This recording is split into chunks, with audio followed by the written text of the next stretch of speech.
Hi everyone, स्वागत है आप सभी का आपके अपने चैनल लेट्स स्टडी पर। आई होप कि आप सभी अच्छे होंगे, एकदम बेहतरीन तरीके से अपने एग्जाम की प्रिपरेशन कर रहे होंगे। सो एवरीवन, आज का ये वीडियो हम आगे बढ़ाते हैं। इस वीडियो में हम आज पढ़ने वाले हैं आगे की सेल ऑर्गेनेलीज को। तो हम स्टार्ट करेंगे लाइसोसोम से। किससे स्टार्ट करेंगे? लाइसोसोम से। प्रीवियस वीडियो में हमने जो ऑर्गेनेली डिस्कस की थी वो थी, उनको हम सबसे पहले देख लेते हैं, जिसको हमने डिस्कस किया था एंडोप्लाज्मिक रेटिकुलम को, देन हमने गोल्जी बॉडीज को पढ़ा था एंड लास्ट में हमने वोक्यूल्स के बारे में यानी रजधानी और रिक्तिका के बारे में पढ़ा था। आज हम यहाँ पर स्टार्ट करेंगे लाइसोसोम को। लाइसोसोम के काफी सारे नाम हैं, जैसे गोल्जी बॉडी के अदर नेम थे काफी सारे। ऐसे ही इस लाइसोसोम के भी काफी सारे नाम हैं, जैसे एक कॉमन नाम, चलता फिरता नाम सभी को पता होगा, जो होता है सुसाइडल बैग यानी आत्महत्या थैली।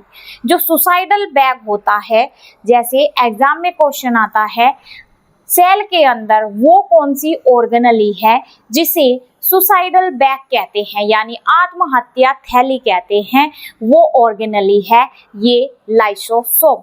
जो आप यहाँ पर देख भी रहे हैं, लाइसोसोम को सुसाइडल बैग कहते हैं। सुसाइडल बैग के अतिरिक्त मैं बात करूँ, और भी इसके अदर नेम होते हैं, अभी हम उनके बारे में चर्चा करेंगे। सबसे पहले हम यहाँ पर देखेंगे ये जो सुसाइडल बैग यानी ये जो लाइसोसोम है, इसकी डिस्कवरी किसने की? लाइसोसोम की डिस्कवरी की डी दुवे ने। किसने की? डी दुवे ने। ये साइंटिस्ट थे जिन्होंने इसकी डिस्कवरी की। किसने की? डी दुवे ने डिस्कवर्ड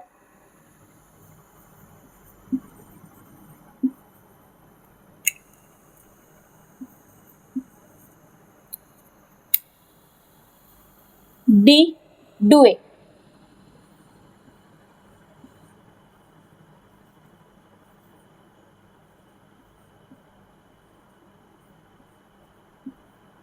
ये डी दुवे साइंटिस्ट थे जिन्होंने लाइसोसोम की डिस्कवरी की। लाइसोसोम के अब हम अदर नेम के बारे में बात करेंगे।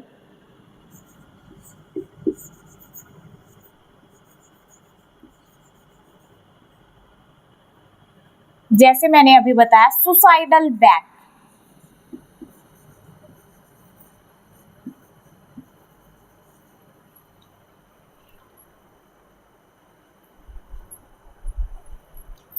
अब दूसरे आगे हम बात करें दूसरे नाम की, एटम बम।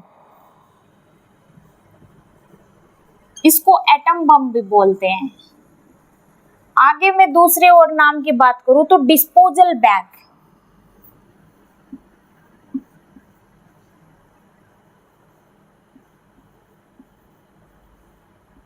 इसके आगे एक और नाम की मैं बात करूं तो स्कैवेंजर।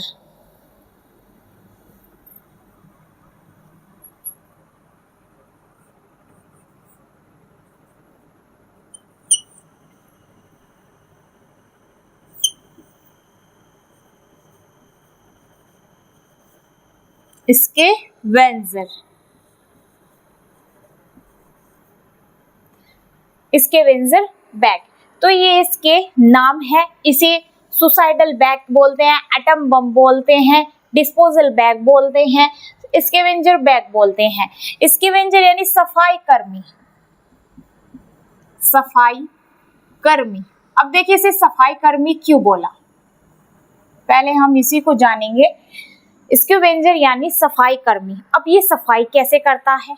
अब देखिए इसका काम क्या होता है, पहले हम बात करें, फिर हम डिस्कस करेंगे इसको एटम बम कैसे बोलते हैं। फंक्शन की हम इसके बात करें, इसका फंक्शन होता है इंट्रासेलुलर डाइजेशन करना। Intracellular digestion.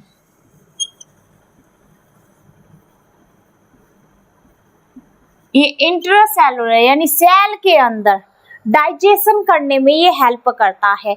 इंट्रा अंदर, सेल के कहाँ पे? सेलुलर सेल, इंट्रा अंदर, डाइजेशन यानी डाइजेशन इसका काम होता है इंट्रासेलुलर डाइजेशन करना, यानी ये क्या करता है, ये डाइजेशन करने में हेल्प करता है। कैसे, किस तरीके से ये हेल्प करता है, क्योंकि इसको तो सुसाइडल बैग बोला गया है। अब देखिए ये है एक सेल, इस सेल के अंदर होता है ये लाइसोसोम। लाइसोसोम क्या है, एक थैलीनुमा स्ट्रक्चर होता है। इस तरीके से ये एक थैलीनुमा स्ट्रक्चर होता है लाइसोसोम। आपने देखा था मैंने जब प्रोकैरियोटिक सेल यूकैरियोटिक सेल में डिफरेंस बताया था, फिर नेक्स्ट डे मैंने एक वीडियो बनाया था विद स्ट्रक्चर, तो उसमें जो मैंने यूकैरियोटिक सेल ली थी तो ग्रीन कलर का जो इस तरीके का था उस सेल के अंदर, ये इसका मैंने यहाँ पर बड़ा शेप ले लिया। इस तरीके से थैलीनुमा ये स्ट्रक्चर होती है। इसके अंदर भरे हुए होते हैं हाइड्रोलाइटिक एंजाइम। क्या भरे हुए होते हैं, हाइड्रोलाइटिक एंजाइम।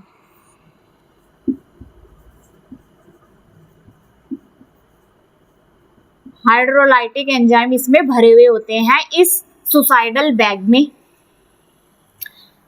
अब देखिए इसको हम बात करते हैं, इसको स्कैवेंजर बैग क्यों बोला गया है, सफाई कर्मी क्यों बोला गया है। देखिए जब सेल के अंदर बहुत बड़ा मॉलिक्यूल आ जाता है, जब खाने का बहुत बड़ा मॉलिक्यूल सेल के अंदर पहुंच जाता है, खाने का बहुत बड़ा मॉलिक्यूल सेल के अंदर पहुंच जाता है और ये सेल की बाकी ऑर्गेनेलिज को काम करने में, जो ऑर्गेनेलिज अपना काम कर रही होती है उनको डिस्टर्ब करता है।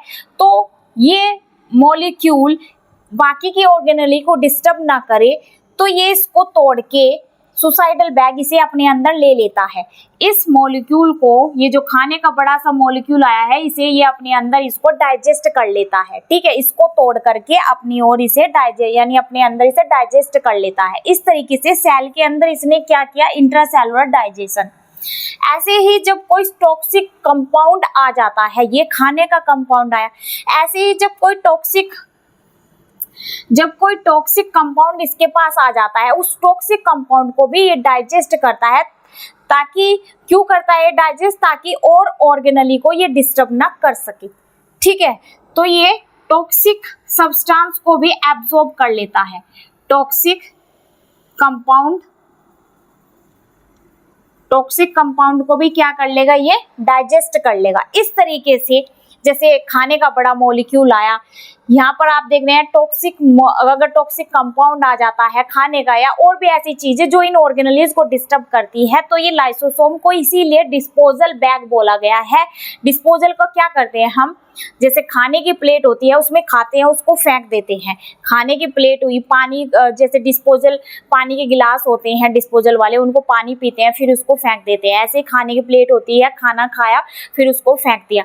ऐसे ही जब ये देखिए खाने का कंपाउंड आया, इसको ये आया, तो एक तरीके से इनका सेल के अंदर से इनका ये क्या कर रहा है, सफाई कर रहा है, एक सफाई कर्मी की तरह। इस वजह से स्कैवेंजर बैग बोला इसको। क्या बोला इसे, स्कैवेंजर बैग बोला। ऐसे ही डिस्पोजल बैग। अब देखिए जब ये सारी चीजों से ये बैग क्या हो जाता है, फुल हो जाता है, इसमें हाइड्रोलाइटिक एंजाइम बन जाते हैं बहुत सारे, तो इसमें बहुत ज्यादा वेट हो जाने की वजह से क्या होता है, ये बैग फिर क्या करता है, फट जाता है। तो बैग फटेगा, यानी ये जो लाइसोसोम वाली ये जो थैली है ये भर जाएगी जब बहुत ज्यादा हाइड्रोलाइटिक एंजाइम से। ठीक है, हाइड्रोलाइटिक एंजाइम से जब ये भर जाती है, जैसे ये कंपाउंड खाने का कंपाउंड आया, ये टॉक्सिक कंपाउंड आया इसके पास, और भी ऐसी चीजें आई उन सब चीजों का सेल के अंदर जो ऐसी डिस्टर्ब करने वाली चीजें आती है, बाकी ऑर्गेनेलिज को काम करने में डिस्टर्ब करती है, तो उन सबको ये अपने अंदर डाइजेस्ट कर लेता है। तो इसका काम क्या होता है, इंट्रासेलुलर डाइजेशन करना, यानी सेल के अंदर हर चीज का सफाया करने का काम उनको ये डाइजेस्ट करता है। इस तरीके से इसने क्या क्या सेल के अंदर सफाई की। फिर जब ये थैली भर जाती है इन सारी चीजों से, तो ये थैली क्या हो जाती है, एक समय के बाद फट जाती है। क्या हो जाती है, फट जाती है।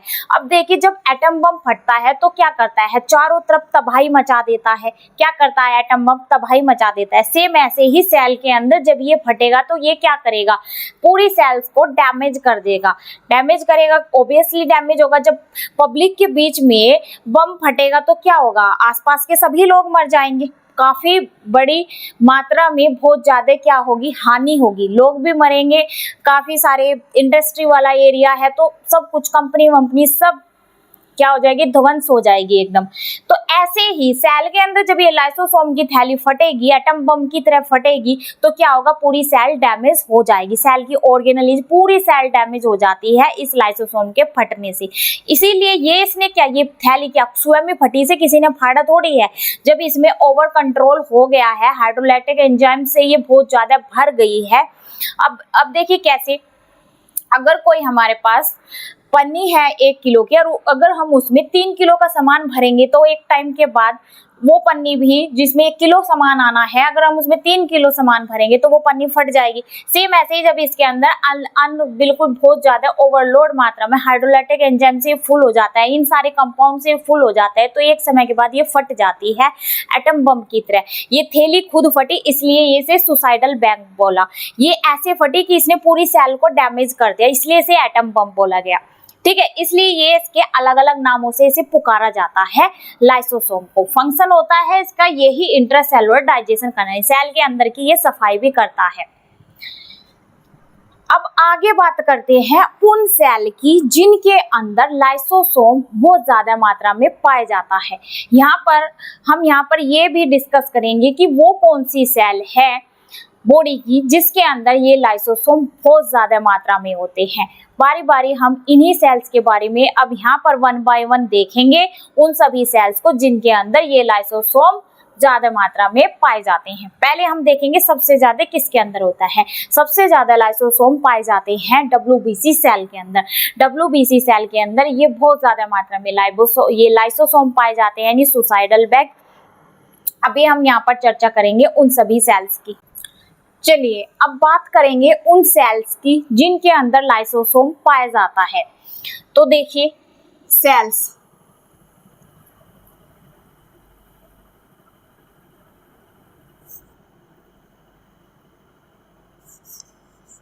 यहाँ पे एक नोट करके लिखिए, नोट करके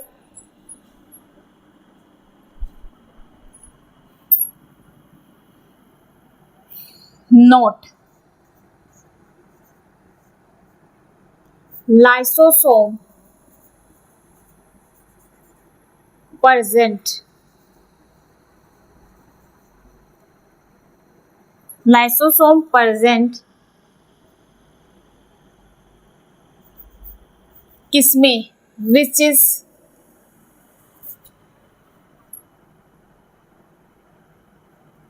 lysosome present in cells,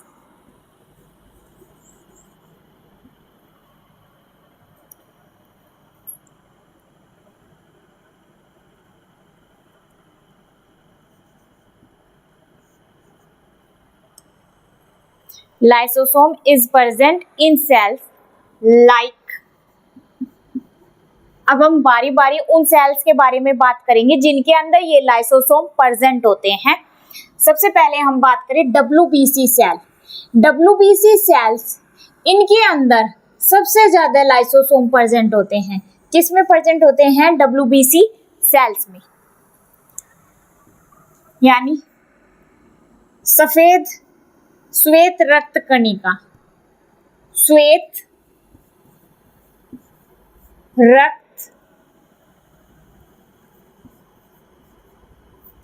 कणिका। अब आगे बात करें कुफर सेल की।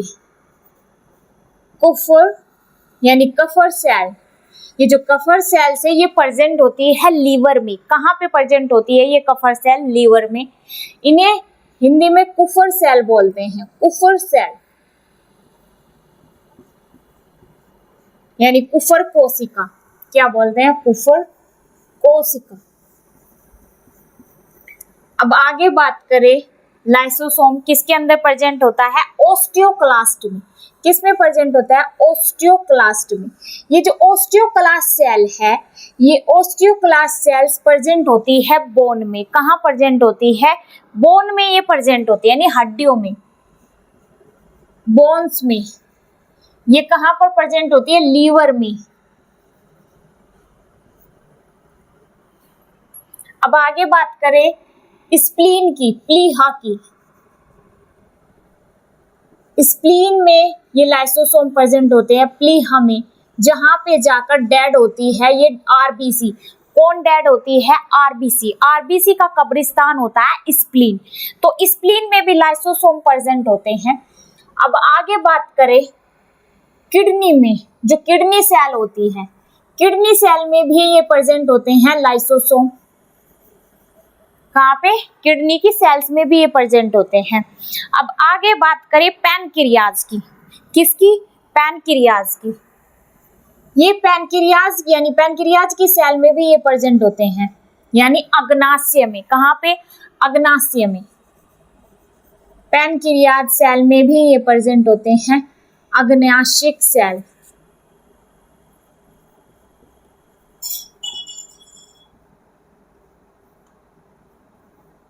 कोशिका।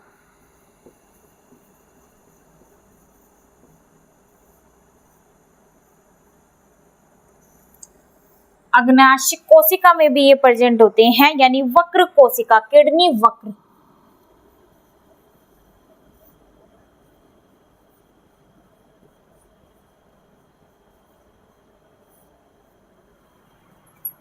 WBC, Kupffer cell, osteoclast, spleen, kidney, pancreas.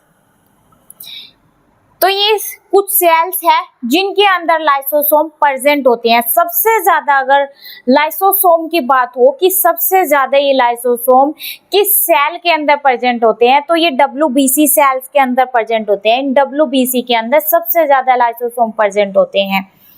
ठीक है, तो ये कुछ सेल्स हैं, यहाँ से क्वेश्चन आता है एग्जाम में। उम्मीद करती हूँ ये अच्छे से आपको समझ में आया होगा। अब नेक्स्ट ऑर्गेनली के बारे में यहाँ पर हम चर्चा करेंगे। वो नेक्स्ट ऑर्गेनली है हमारी, जो हम यहाँ पर पढ़ने वाले हैं, माइक्रो बॉडीज। क्या पढ़ेंगे? माइक्रो बॉडीज यानी सूक्ष्म काय। आगे बात करेंगे माइक्रो बॉडीज यानी सूक्ष्म काय यानी सूक्ष्म नलिका की। माइक्रो बॉडीज, माइक्रो बॉडीज, सूक्ष्म काय या सूक्ष्म नलिका। ठीक है, ये जो माइक्रो बॉडीज है, ये जो माइक्रो बॉडीज होती है, ये कहाँ से प्रोड्यूस होती है? ये माइक्रो बॉडीज प्रोड्यूस होती है गोल्जी बॉडी और एंडोप्लाज्मिक रेटिकुलम से। कहाँ से? Endoplasmic reticulum and Golgi bodies के टूटने से ये उत्पन्न होती है। कैसे? देखिए, जैसे न्यूक्लियस के बिल्कुल पास होता है एंडोप्लाज्मिक रेटिकुलम वाला जाल, इस तरीके से ये फैला हुआ होता है एंडोप्लाज्मिक रेटिकुलम वाला net.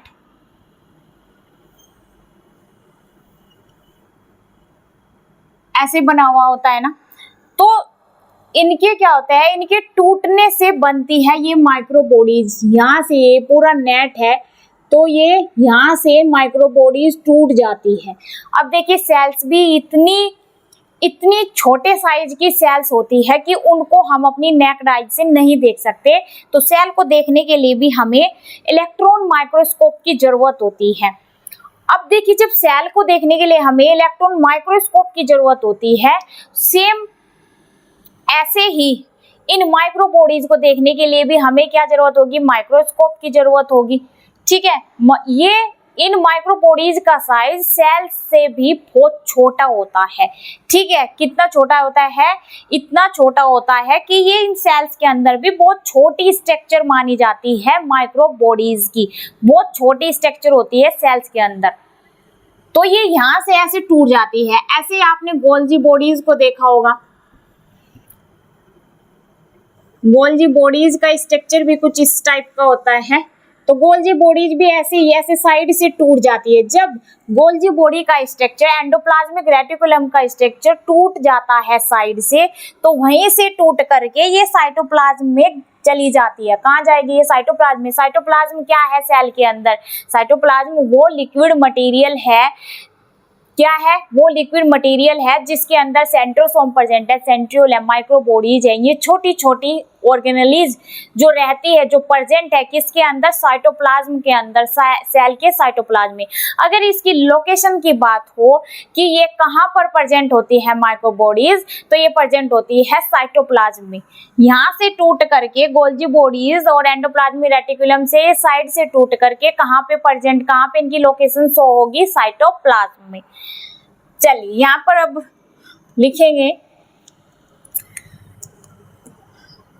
It is produce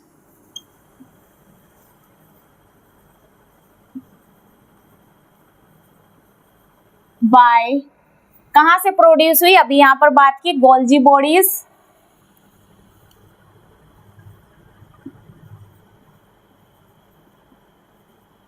and endoplasmic reticulum, ये है गोल्जी काय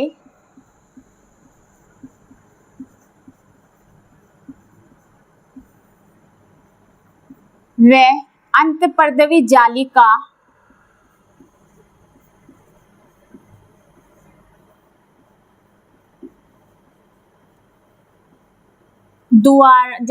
गोल्जी काय अंतःपर्दवी जालिका के टूटने से उत्पन्न होती है, टूटने से उत्पन्न होती है।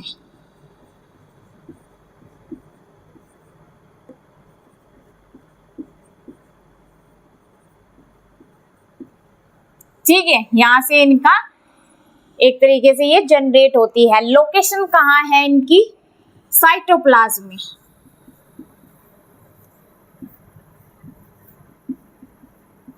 साइटोप्लाज्म कोशिका द्रव्य,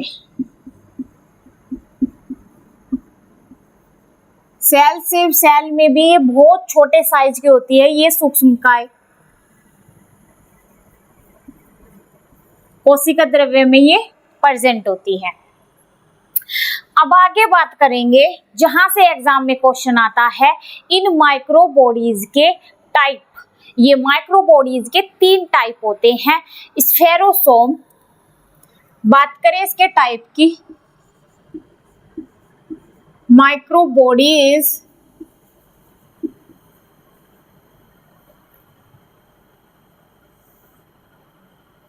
अब इसके एक एक टाइप की बात करेंगे। पहला जो इसका टाइप है स्फेरोसोम,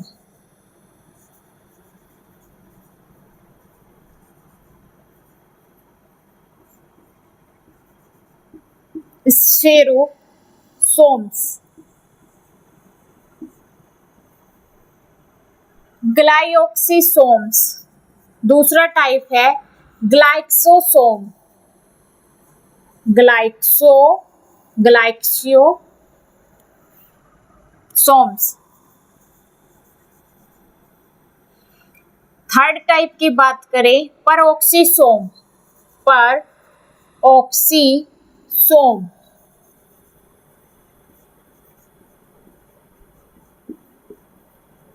ऑक्सीसोम। अब इनके फंक्शन के बारे में बात करेंगे। इनके फंक्शन क्या होते हैं परऑक्सीसोम के, ग्लाइकोसोम्स।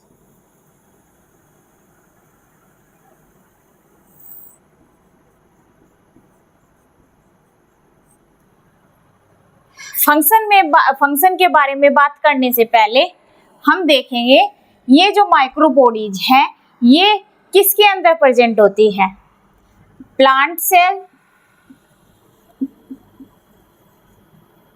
Animal cell, prokaryotic cell,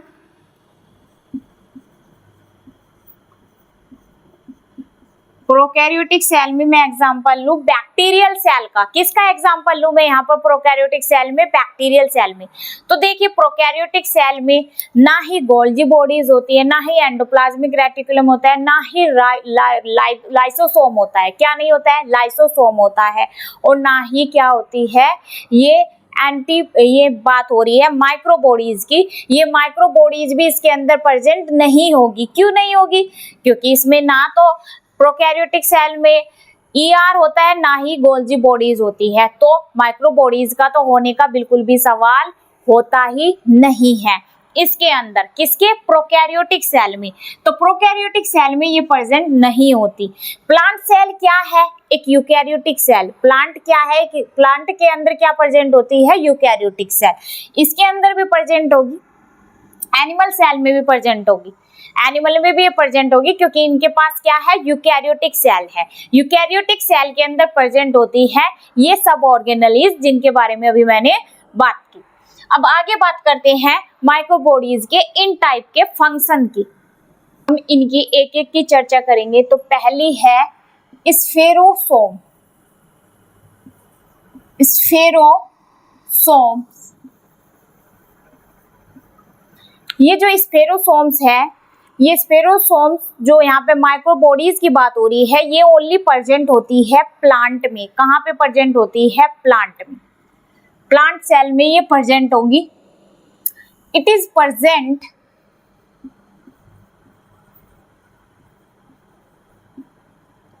present in only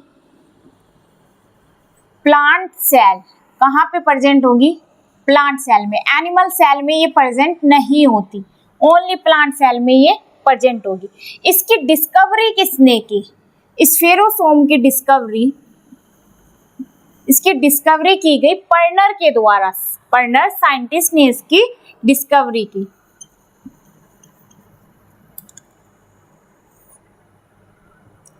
अब आगे बात करेंगे इसके फंक्शन की।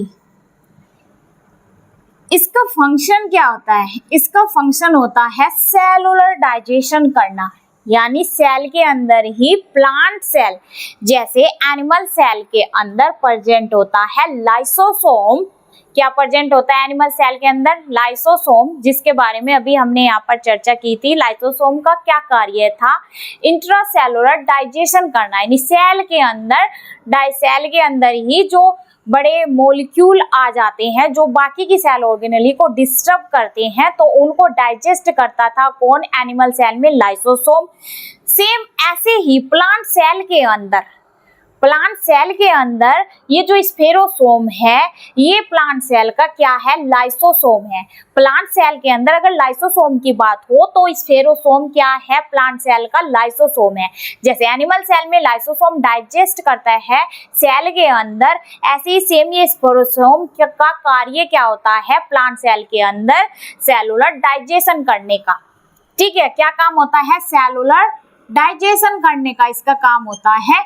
प्लांट सेल की ही सेल के अंदर जो टॉक्सिक कंपाउंड आ जाते हैं, जो इसके प्लांट सेल के जो बड़े बड़े मॉलिक्यूल आ जाते हैं, उनको क्या करता है? ये डाइजेस्ट करता है। कौन? प्लांट सेल का ये स्फेरोसोम। क्या है? ये एक लाइसोसोम है प्लांट सेल का। एज अ लाइसोसोम ये कार्य करता है।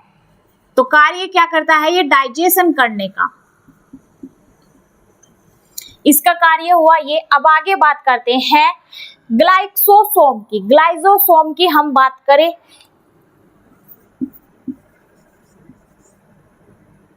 ग्लाइसोसोम, ये जो ग्लाइसोसोम माइक्रोबॉडीज है, इसकी डिस्कवरी की बीव्स ने। डिस्कवर्ड किया गया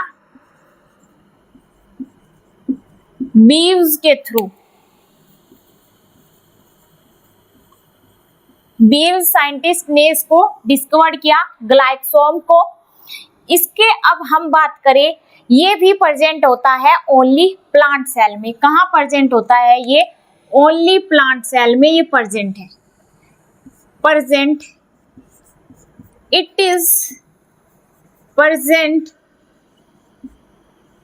only plant cell, not animal cell.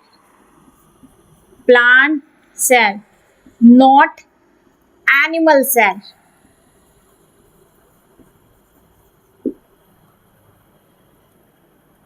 अब आगे बात करें इसके फंक्शन की।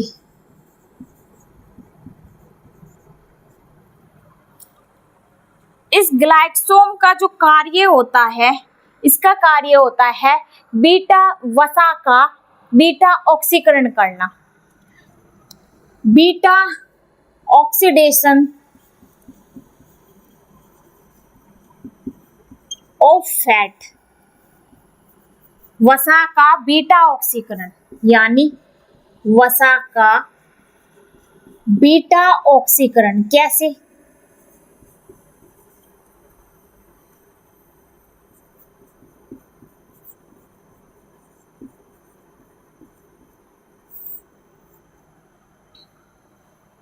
देखिए ये क्या करता है, ये वसा का बीटा ऑक्सीकरण करने का इसका कार्य होता है ग्लाइक्सोम का।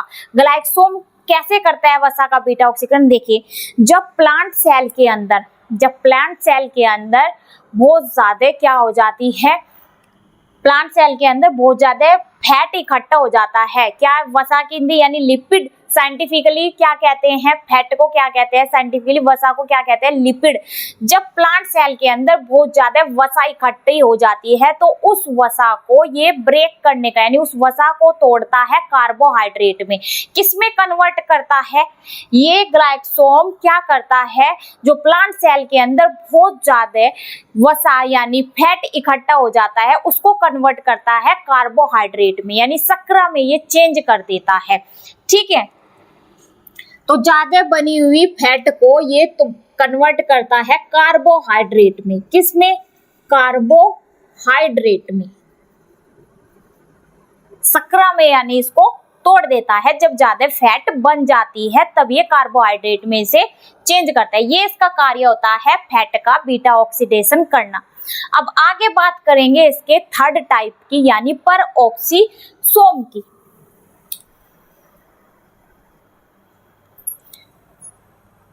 अब आगे बात करेंगे परऑक्सीसोम की। इसको डिस्कवर्ड किया गया रोडिन द्वारा।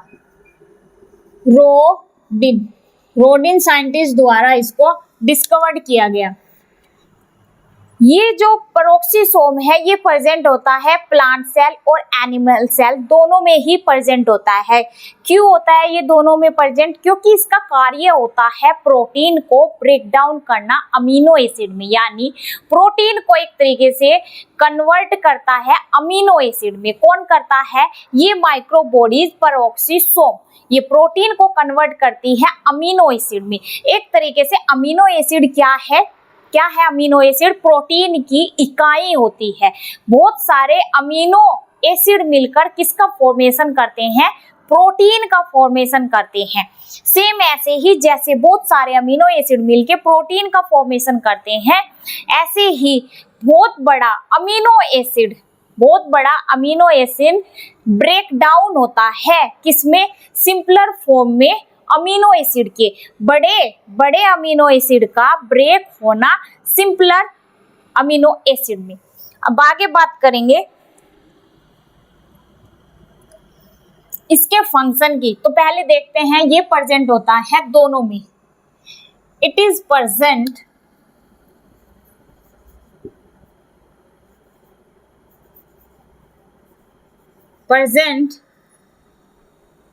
plant and animal cell in plant and animal cell।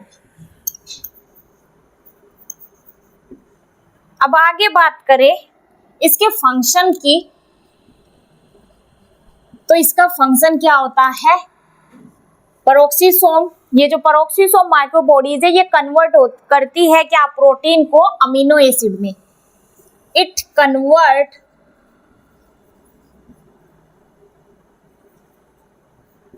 Protein to amino acid. Amino acid क्या है? प्रोटीन की यूनिट। ठीक है, ऐसे ही ये लार्ज अमीनो एसिड, ये जो परऑक्सीसोम है क्या करती है? लार्ज अमीनो एसिड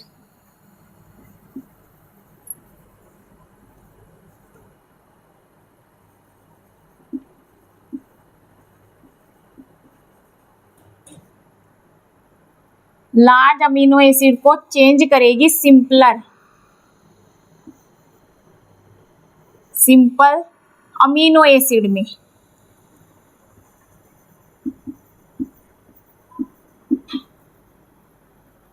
ठीक है। लार्ज अमीनो एसिड को ये चेंज करती है सिंपल अमीनो एसिड में, ये कार्य होता है। अब देखिए एग्जाम में अगर क्वेश्चन आए वो कौन सी माइक्रोबॉडीज होती है जो लार्ज अमीनो एसिड को चेंज करती है सिंपल अमीनो एसिड में, तो वो माइक्रोबॉडीज होती है परऑक्सीसोम। अब अगर क्वेश्चन आए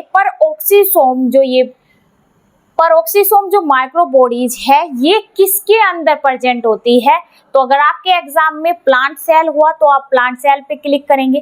प्लांट सेल के साथ अगर ऑप्शन में एनिमल सेल हुआ तो animal cell, plant cell both पे क्लिक करोगे। अब बोथ में ये ए पर हो सकता है, साथ में या सी पर होगा या बी पर होगा, तो आप इसके लिए बोथ पर क्लिक करेंगे क्योंकि परऑक्सीसोम माइक्रोबॉडीज दोनों के अंदर प्रेजेंट होती है, प्लांट सेल में भी और एनिमल सेल में भी। ठीक है, आप देख सकते हैं यहाँ पर।